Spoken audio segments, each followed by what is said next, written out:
தலைக்கவசமின்றி வரும் ஒருவருக்கு ஸ்ரீலங்கா பாதுகாவலர் நிறைந்த அறிவுரைகளை வழங்கினார்.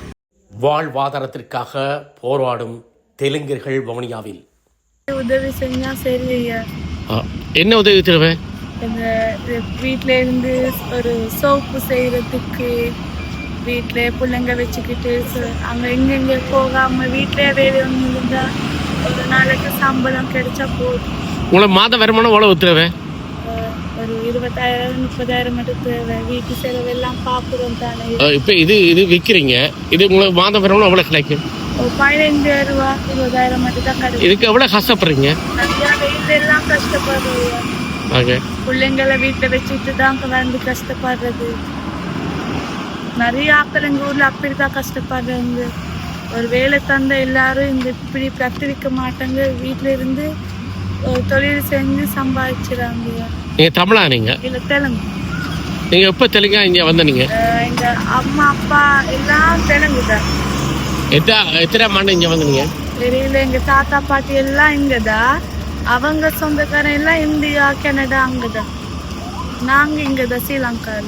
உங்களை யார் கஷ்டப்படப்பட்டது? இல்ல, நாங்க தான் வீட்டுக்கு கஷ்டம், பிள்ளைங்களை ஸ்கூல் படிக்க வைக்கணும், எல்லாம் பாத்துக்கிறது நாங்க தான். புருஷனுக்கு கூட வேலை இல்லைன்னு வேலையில மீன் தான் பிடிக்கிறாங்க கம்பத்துல. அவனுக்கு குளத்துல பிடிக்க விட மாட்டாங்க தானே. அவங்க கூலி வேலை இருந்தா போறாங்க, இல்லாட்டி நாங்க தான் கத்துக்கிட்டு வருது.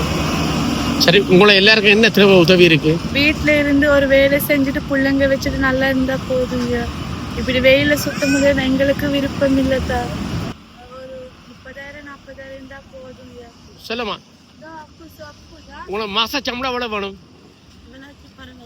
எவ்வளவு? வடிவா கதைக்கும் எவ்வளவு வேணும்? 30,000. அதுக்கப்புறம் இந்த பிச்சை எடுக்கிறது நிப்பாட்டுவீங்களா? இது உங்களை பிச்சை எடுக்கணும் தெரியுதா? ஓகே. தெலுங்கு மொழியை தாய்மொழியாக கொண்ட இவர்கள் தாம் வாழ தமக்கு ஒரு வேலை தேவை என்ற ஆர்வம் இருந்தாலும் வேலை கிடைக்காத பட்சத்தில் இத்தொழிலை செய்ய வேண்டிய நிலைமைக்கு தள்ளப்பட்டுள்ளனர். எப்படி கல்யாணம் முடிச்சிருங்க? இது கல்யாணம் செய்து விட்டாங்களா? இல்ல, முதல்ல இருந்து சின்ன காலையில இருந்து ஏதாச்சும் வீட்டுல இருந்து ஒரு வேலை தந்து செய்வோம். ஓகே. இல்ல ஐயா, நானு இங்க 10 தான் விற்கிறோம். 3 பிள்ளைகள் இருக்கு. பிள்ளைகளுக்கு என்ன சாப்பாடு கொடுத்து சாப்பாடு. உங்களை சிங்களம் தெரியுமா? சிங்களம் சொல்லுங்க. මම තනුපුර තමයි විකුණන්නේ. හඳුපුර විකුණලා තමයි ළමයි 3 දෙනෙක් ජීවත් කරන්නේ. මාතේරත් කුලී වැඩක් හම්බුනොත් තමයි කුලී වැඩ. නැත්තම් නෑ. ඉතින් මම ගියාකාරි හොයාගෙන ආවොත් තමයි මම ජීවත් වෙන්නේ. බොහොම අමාරුවෙන් තමයි ජීවත් වෙන්නේ. ඉතරයි කියන්න තියෙන්නේ මොනවද? சொப்பனක් சிங்கம். சாம்பிராணி குச்சி விற்றுத்தான் வேலைக்கு போகிறேன். நிரந்தரமான ஒரு வேலையும் இல்லை. சில நேரம் கூலி வேலை கிடைச்சா போவேன். நிரந்தரமான வேலை கிடைச்சி என்றால் அதை போய் செய்ய விருப்பம்.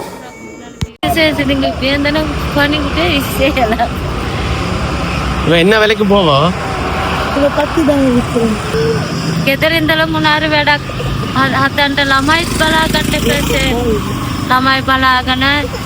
சேர்ல தின வேடம் அங்கே ஹரிகாசலா මොනාරි තමයි කරන්න මාත්‍ය ඉතින් කීයක් හරි ගෙනල්ලා දුන්නොත් ඒ අදා බෙදාගෙන තමයි ඉතින් අපි පවුලම කන්නේ. ඉතින් ඒකේ නැත්තම් නෑ.